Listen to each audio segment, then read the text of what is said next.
Okay, we're recording. Okay, so last time we were talking about this idea right here, which is what are we going to do if our domain is what I like to call dimensionally awkward, right? So this is a one-dimensional domain, but it lives in a two-dimensional world.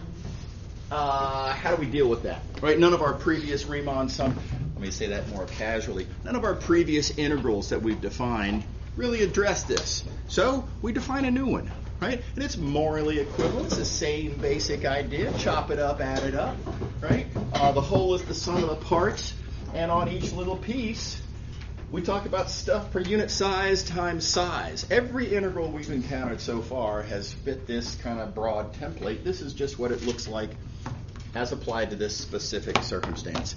So same basic idea, notation, name. We talked about all that last time. How are we actually going to compute this? And the idea is we're going to rip off an old idea from change of variables.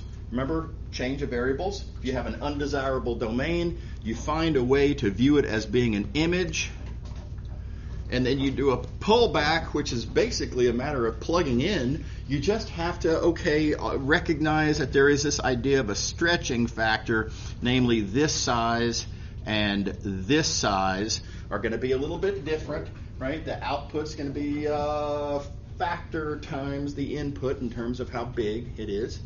You just got to see how much of a factor that is. So that's about where we left off last time. And so let's just write down that detail.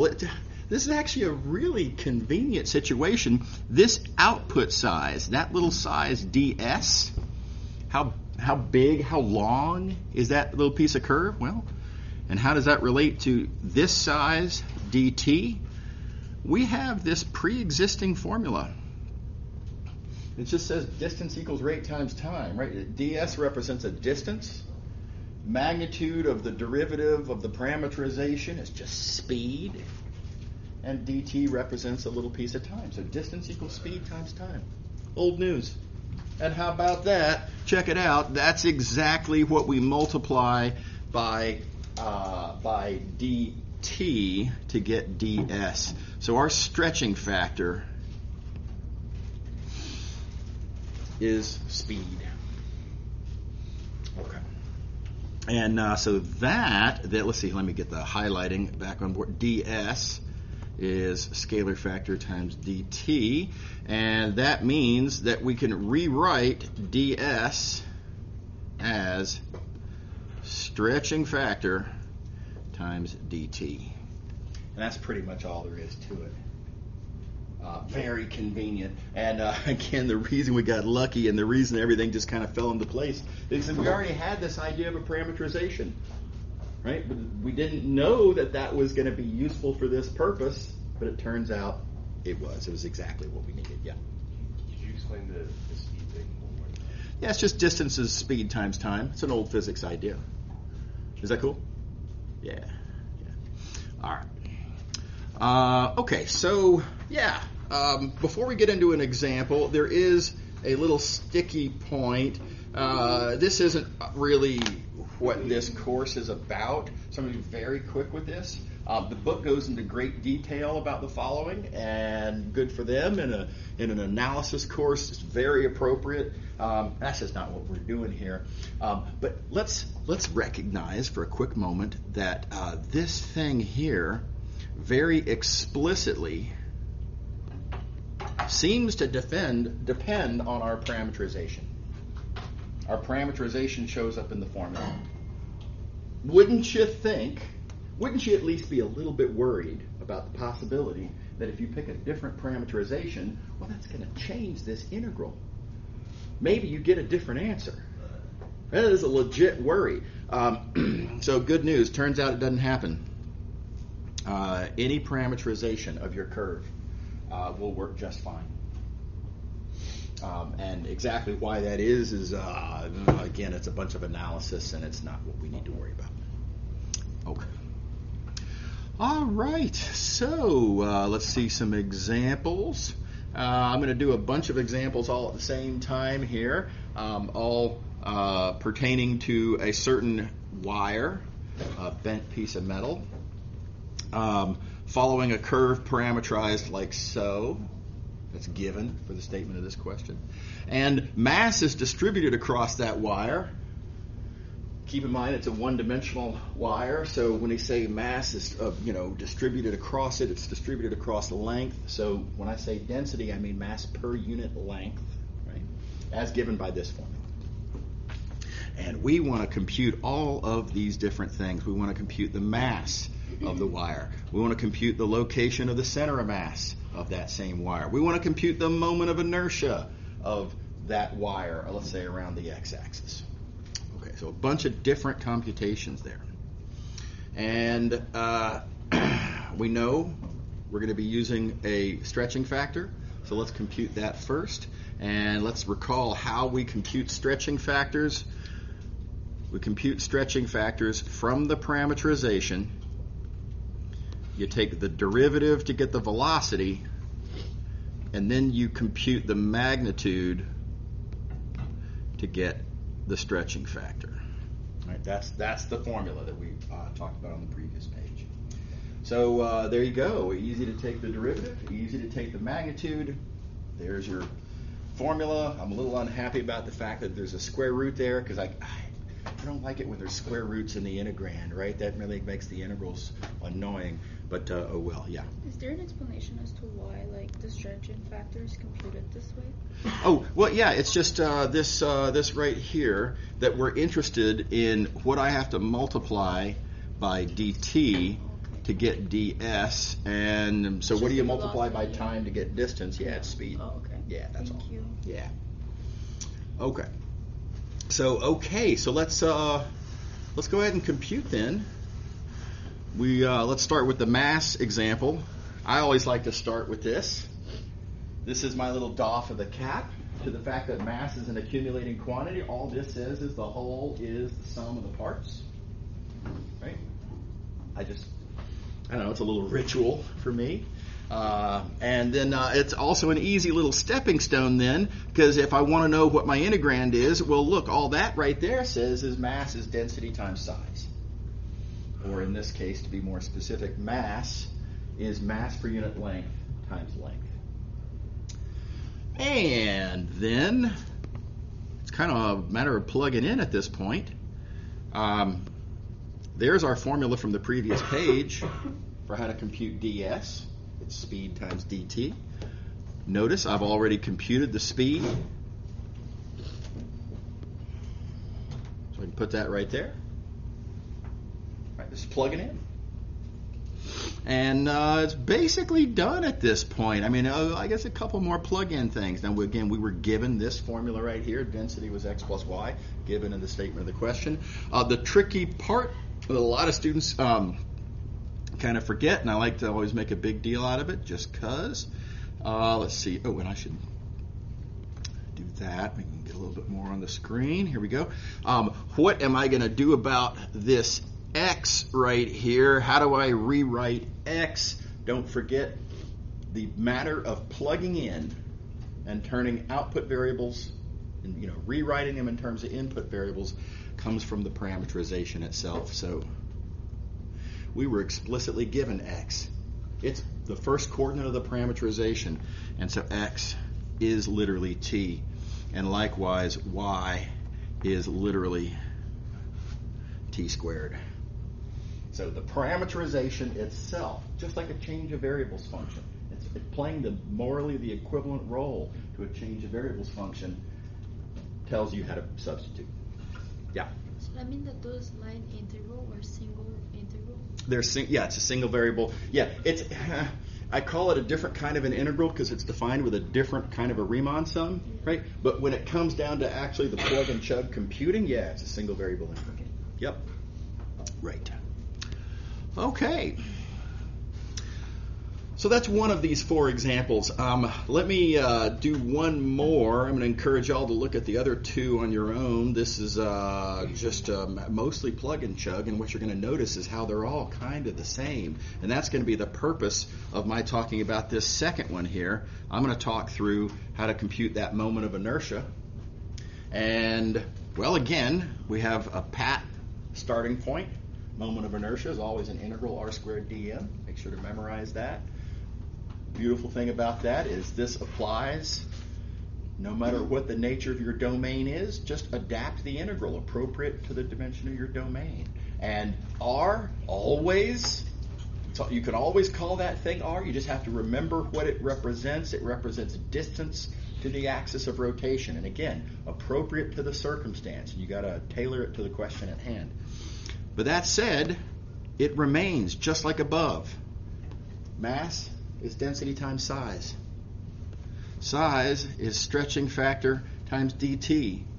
Stretching factor is the same as before because we're talking about the same curve. And just to be explicit, let's come back up here.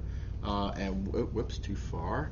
We are talking about the same wire with the same, following the same curve that is parameterized by the same function over the same values of t with the same density.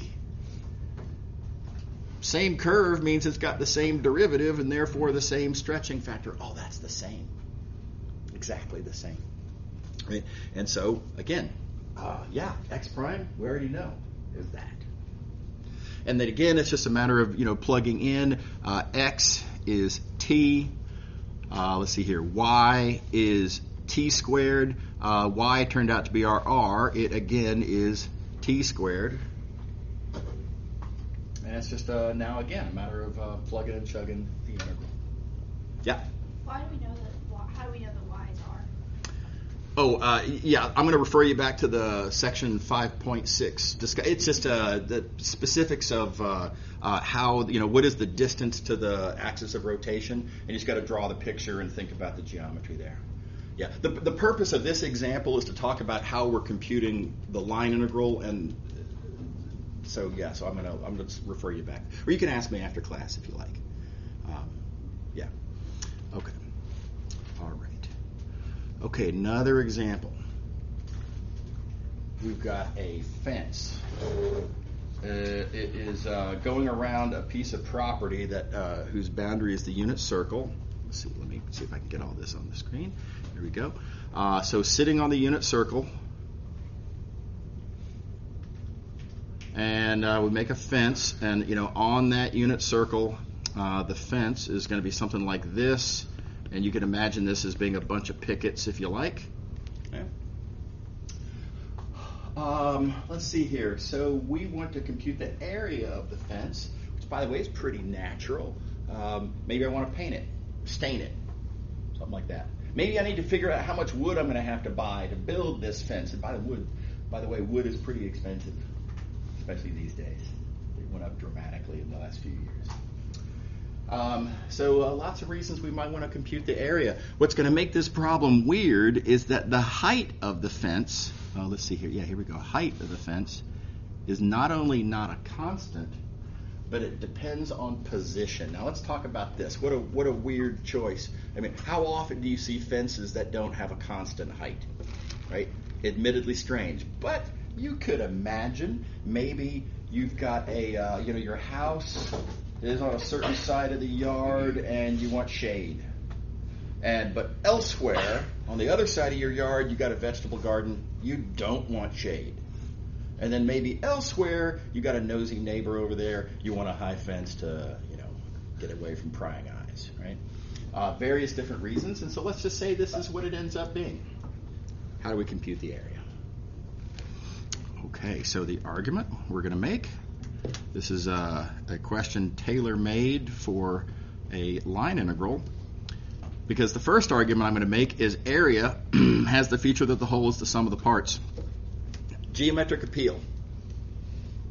If I look at individual pickets, and if I add up the areas of the individual pickets, that'll give me the area of the fence. Right? So whole is the sum of the parts. Next, I'm going to point out that the area of a picket is the height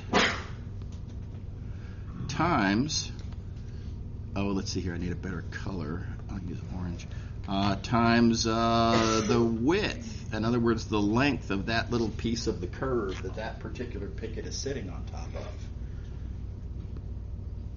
Right? And so this little piece of area let's see, this little piece of area right there is h times ds, and lo and behold, we've got ourselves a scalar line integral. Everybody see how that came up? Okay. Okay, so how to compute a scalar line integral? Well, we have rules for this. If you want to compute a scalar line integral, you've got to parameterize that domain. Our domain is this curve right here. It's the unit circle. And good news, we already know how to parameterize the unit circle. Right now, that's just a call back to chapter 1. I hope everybody remembers this is kind of our, in fact, I think this was our very first parameterization of anything, right? And what do we do with it? Well, we take the derivative, and then we compute the magnitude, and the punchline, as it turns out, is our stretching factor, speed, magnitude of the velocity. Turns out to be 1. How nice. You get lucky sometimes. The answer is not the point. The argument, of course, is, as always, the point. Everybody good so far? All right. Let's see, what were we actually doing? Oh yeah, we were computing this integral up here. We've got h. Now that was given in the statement of the question, so let's plug in for that. As always, ds is speed times dt, and again, we've just gotten through computing that speed is 1. So we'll stick that in there. I'm just plugging in. And then, of course, there's always the little matter of how to plug in for the variables. Like, what do I do with this x here? Well, again, remembering the parameterization literally tells you your output coordinates x and y in this case in terms of the input coordinate t in this case. And so x is cosine t. Everybody on board? And so now there is an integral that has to be punched out here, and this is, make sure that you can do this. This is single variable calculus, and that one's actually pretty straightforward, I think, so I hope y'all wouldn't have any problems with this. But reminder, single variable calculus is in the prerequisite trail. We need to make sure that you're reasonably good with your single variable calculus, so make sure to brush up, polish up those skills and make sure you're good with that. Okay. All right. One more example. So let me correct myself. One more attempt at an example. We're going to go into this application with good intentions of hoping that we can write this down with a scalar line integral. And what we're going to find is that this is not going to work well with a scalar line integral. Something different is going to happen. This is about to get a little weird, right? But that's what happens sometimes, and then we're just going to deal with the situation as it arises. So I remind y'all of this old formula here. This is from chapter 1 at some point. Right? We talked about work as being a dot product, force dot displacement. Kind of an improvement over the old high school formula where they treat this as scalars and then have some complicated discussion about this in the direction of that, and a bunch of words, right? This makes that much more streamlined. But this too actually has some asterisks, and this only works, for example, if the force is constant over the whole displacement. The real world doesn't work that way. It only works if the displacement is a straight line. Again, that's not necessarily how it's going to break down in the real world, right? So let's ask very reasonably, what if we've got a path like this? Maybe I'm interested in computing the amount of work that it takes me to drive up a certain mountain road, for example. There's a twisty, windy mountain road, and going to gain a certain amount of altitude. It's going to take me a certain amount of work. How would I compute how much work that is? Notice, not a straight path. And of course, as I drive up the mountain road, I've got to overcome gravity. I might have to overcome wind or something. There might be, I don't know, bumps in the road that make for a certain kind of friction in the car. I don't know. There are various different things that I could have to deal with. And those forces might not be constant. In fact, again, typically, you would not expect them to be constant. So, how do we deal with this? And the big idea, broad stroke, is that the whole is the sum of the parts. Right? Work, the whole is the sum of the parts. If I can compute how much work it takes on any individual little piece, then I can just add up over all of the pieces. And notice, as per this little piece of curve right here, I've cut it into a really small little itty-bitty little tiny little piece. It's approximately straight. Not exactly, but close enough, and the error is going to go away in the limit. And because this is such a small piece, the vector field doesn't have really much time to change very much over the very short distance that is this piece. So that means the vector field is approximately constant. And again, not exactly, and again, that's going to go away in the limit.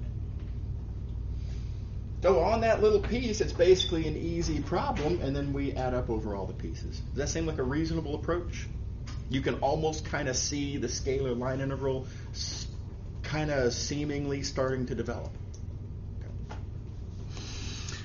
Okay, let me real quick give you the first little piece of evidence that we have here that something is wrong, something is different. And it has to do with orientation. So it matters which direction we're going here. Like, it really matters. Right? So if you want to know how much work it takes to drive a road, well, which way are you going on the road?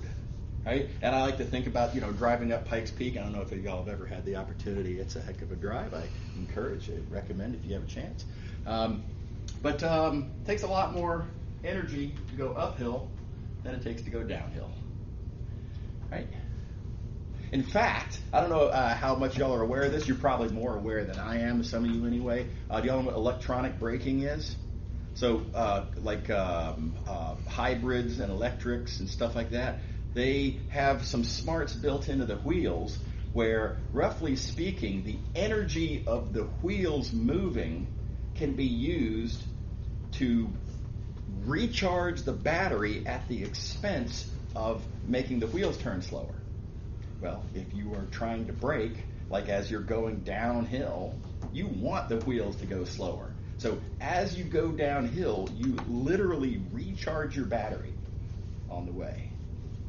Right? So not only do you not waste battery charge, going downhill instead of uphill, you actually regain battery charge. And from a physics point of view, in fact, you exert negative work going downhill.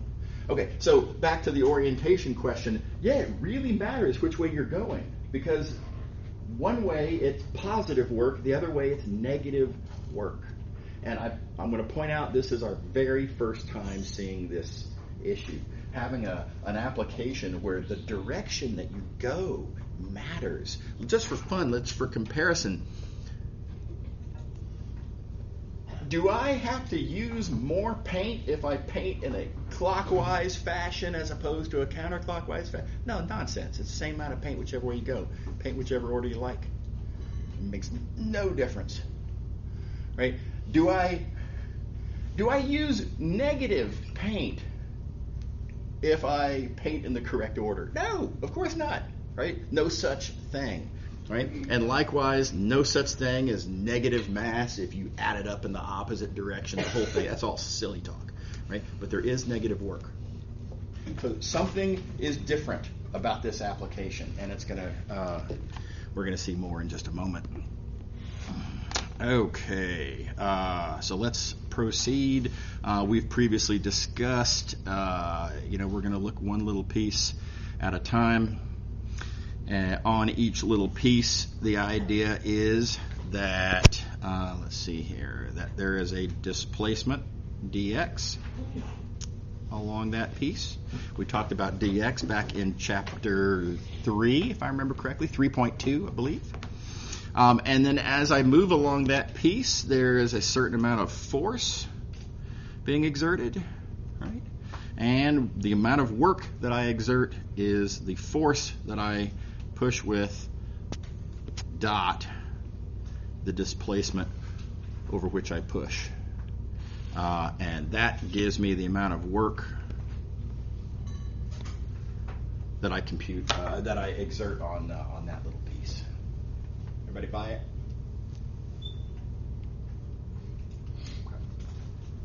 And so we're kind of done then, because we've already agreed that the whole is the sum of the parts when it comes to work, right? Yeah, the grand total amount of work is you just add it up over each little piece of the road or the path or whatever curve you have. On each little piece, work is force dot displacement. And look what we have here now. We have a new kind of integral. And this is a line integral, and I think line integral is a reasonable term because you're computing this over a curve, aka, loosely speaking, right? Think of that as called a line. But now check this out.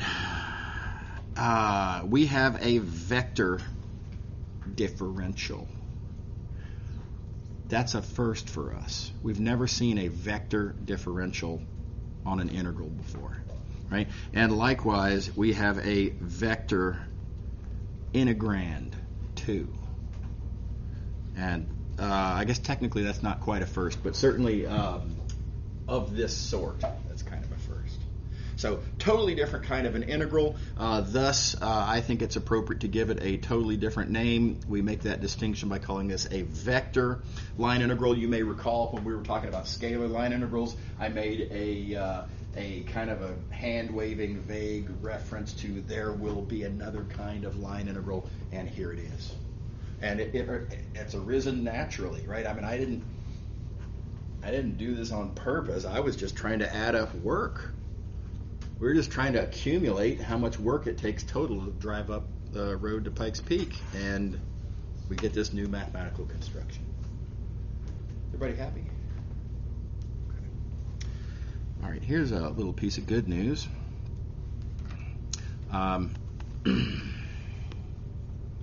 of this is stuff we already know. This is, I think I might even have literally copy-pasted this from my own Chapter 3 notes. If not, it's really close. It's very similar to something we talked about back in Chapter 3, where we defined this thing called the dx vector, our linear estimate of displacement, our little position differential, I believe I also called it. We talked about capital T, right? This unit tangent vector. That's what got introduced back at the beginning of Chapter 3, I think section 3.2. And we talked about these formulas right here, that dx is x prime dt, which is t ds. Now again, that's, we talked through the details of that back in Chapter 3. So if you want to remind yourself, kind of refresh yourself on why are these equations true, go back to Chapter 3, give it a look, listen to the recordings, what have you. Notice, though, we can plug that straight in right there, and our vector line integral, as a result, takes two other perfectly equivalent forms. So there's that, and there's that, and hardly anything happened to be able to do that, right? It's just acknowledging that there's different ways that you can think about the dx vector. That's all that is.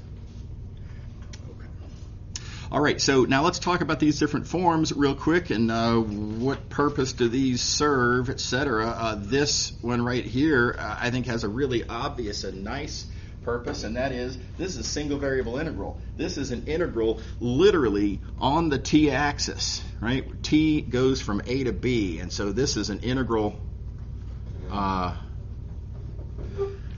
single variable integral, plug and chug. So make for sure, extra for sure, that you know this formula right here. This is how you compute vector line integrals. Right? If you find yourself needing to compute, for example, an amount of work, well, work is vector line integral, which I like to write like this. I like to be able to see the force. I like to be able to see the displacement. I can explicitly see how each piece of work is force dot displacement. I think this is the most transparent. Like in terms of how do you connect an application to math? I think that's this right here, right? I think this is therefore the easiest one to actually start with. It's this form right here. But yeah, when it comes to actually computing actual plug and chug, hard to beat that for plug and chug. All right.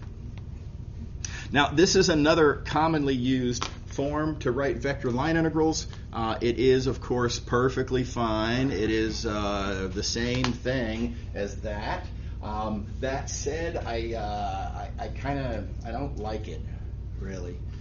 It's not wrong. I don't have a problem with it. It just rubs my fur backwards just a little bit. Point being, look at what we've got: an integral ds. That's what scalar line integrals look like. We just got through discussing how vector line integrals are intrinsically different things. It's for sure different. It's not the same thing. And it seems to me, and this is, I apply the following to several of my positions on notations I do and don't like. When two things are importantly different, let's try not to conflate them and make them look like they're the same. If they look the same, if you don't distinguish between how you write them, it makes it really hard to understand how they're actually different in the first place. And I think that's a big deal. So to me, this notation kind of blurs an important distinction. This notation up here looks different, as it should, because it's representing something that is different. Did everybody see my angle on that? That's just a feeling. Okay. By the way, for whatever it's worth, this is popular notation. It's around. I think our book uses it quite a bit, for example. So, whether I like it or not, you're definitely going to see this. So be aware. Okay. All right. Let's do one. We have here a application. We're going to be looking at wind. Wind exerts a force on you as you're walking along a certain path, right? So we have a force given representing the force of the wind on us. We're walking along a certain path, top half of the unit circle, and as we walk, the question is, how much work do we have to perform to walk along that top half of the unit circle? Does everybody see the question? By the way, just a heads up, in my own defense, I am about to deliberately commit a little bitty, teeny tiny little math crime. I'm going to do it on purpose so that I can be dramatic about it after the fact, right? So if you want to entertain yourself by trying to see what I might be perhaps sweeping under the rug, maybe ignoring a little bit, good. See if you can catch me, and I'll confess in a second. We'll start off with work is computed with an integral, and here's our vector line integral to compute work. Now, this is pretty much just what we have from above, except for this minus sign. So why do we have a minus sign there? And that minus sign comes from a sort of a little physics annoyance, and this is it's not a math thing, and so I don't want to spend a lot of time on this, but it's unavoidably relevant. And so just as a starting point, here's this pen, right? The pen is sitting here. It's not accelerating. And yet there's force on the pen. Gravity is pulling that pen down. I am pushing the pen up. So there's actually two forces that are on the pen here. One is downward, one is upward. Now, when we say that work is an integral, vector line integral of the force, which force? Which of the two? Is it the force that is being applied to me, or is it the opposite force that I resist with?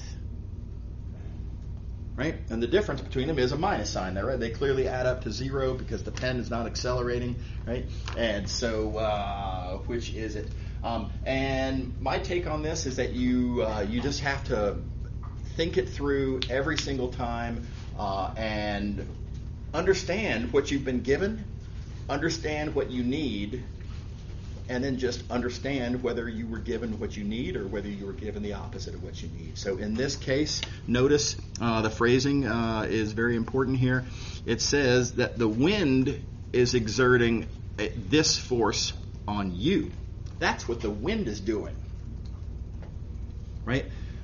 But we're interested in the force that you push with because we're looking for the work that it takes you to do. So the force that you push with is the opposite of the force that the wind pushes with. Did everybody see that? And again, it's just like with the pen, gravity is pulling down, I'm pushing up. Likewise, if the wind is blowing on me this way, I have to push that way. I have to kind of lean into the wind, right, and push with a force that way to counter the wind that's pushing me backwards. So that's why we have to insert a minus sign there. So like I say, a little physics annoyance, and it's we just have to deal with that. By the way, you cannot assume in this course that it'll always be like this or that it'll never be like this. You do have to look and see and make the appropriate decision. Yeah. So if you're looking at the force that the wind was, like the force the wind had, it would be the same but no minus sign, right? Yeah, that's right. If the question asks how much work does the wind perform on me, then there would be no minus sign. Oh. Yeah. Would there be like ever, I guess, a force that's like going with the wind? Yeah, there's a million different phrasings, and yeah, sure. So I can't break them all down. The point is you just got to look at each one individually and just think it through every time. Yeah. Okay. All right, so little physics annoyance out of the way. We have a line integral. How do we compute line integrals? We parameterize. Good news. Let's see here. We are moving on the top half of the unit circle. That's easy to parameterize. We take the derivative because we know we're going to need that. And now it's just plugging and chugging. And let's see here. For example, dx is x prime dt, as previously discussed. Let's see here. X prime, we just computed. X prime is that. Just plug it in. The vector field describing the force. Now, to be fair, that's F. That's the force that the wind is applying to me. Was given as that. Now, what about the minus sign? Why do I put the F in there if I need the negative of the F? Well, because I've explicitly already included that minus sign. So don't include it again. Right? Two minuses is not the same as double checking that one minus. Right? You gotta make sure that you don't double count. And then we're left with our last, again, I've got to figure out how to plug in for the x and the y. And again, don't forget the parameterization gives that to you explicitly. So this x right here is cosine t, and this y right here is sine t. What do you think? Everybody okay with that? Okay, and then, now it's very plug and chug and yada, yada, yada. Answers pi. Works out really nicely. Okay, make sure you can do that, of course. Okay. We got to revisit a question again, and that is, what about the parameterization, right? So there's always this question of, hey, man, the formula's explicitly got the parameterization in there. If I use a different parameterization, am I going to get a different answer? And this is a good news, bad news thing. The answer is kinda. Don't forget, right? This vector line integrals, one of the fundamental things about vector line integrals is that they are done on oriented curves, not just inert, dumb curves, right? The curve is a fundamentally, intrinsically oriented thing, right? And the parameterization has to respect that orientation. Yeah. So when you mentioned above that it was counterclockwise, like how did we take into account the direction? Yeah, you caught me. That was my scam. That was my deliberate omission. And so I tell you what, it's so good for you, but I am going to delay just a minute. I'm going to let that come up naturally in the next example. Thank you. But excellent. Okay, so so you do have to worry about the orientation. Let's think about what happens if you get the orientation wrong, by the way. If you think about it, if you get the orientation wrong, then over every little piece of curve where you should have gone that way, your dx is instead going the opposite, which means your dx is exactly wrong. It's exactly the negative of what it should have been. This is in every single term in your summation. You're off by a minus sign, which means that in the total, you're off by a minus sign. And it's kind of beautiful that it works out to be, there is such a thing as the more wrong you are, the closer you are to being right, in a sense. Right? If you are exactly wrong, well, then you're exactly the negative of what it should have been. So now all we have here is just sort of writing this down with a little bit more careful notation and writing our result as a theorem. This is nothing more than what we just said. This is a handy notation that the book introduces. They introduce a subscript of a minus sign to indicate same curve but oriented in the opposite direction. And the theorem here says that if you go exactly the wrong way, you will get the exactly negative answer. Same thing that we just kind of talked through. Is that cool? Everybody happy with that? Okay. So let me say this a little bit more optimistically, a little bit more glass half full. Rather than talking about how we're wrong, right, and how wrong we are, and let's try to take a constructive point of view on this. Let's suppose that this is the curve that you actually want to compute the integral over. And let's suppose that what you're supposed to do, therefore, is to move in a direction that is inconvenient for whatever reason. And why it's inconvenient, I don't know, a million different circumstances. But if you are asked to move in the direction that's inconvenient, here's what the theorem says. Go ahead and compute the easy direction, parameterize however might be most convenient, same curve of course, right? Just parameterize the easy way, and then recognize at the end, yeah, you were off by exactly a minus sign, and so you fix it by just inserting the minus sign. Right? So think of this not as a documentation of how wrong you'll be. Think of this as instructions for how to compute more conveniently and how to fix it at the end by just inserting that minus. Does everybody see that sort of more constructive take on the? Yeah. Okay. All righty. So let's apply that to this example here. So this example, I'm actually going to do this question 4 different ways. Again, tools for your toolbox. Right? It's always good to have a bunch of different ways to approach things. Different approaches will be adaptable in different circumstances, so you want to have as many as possible.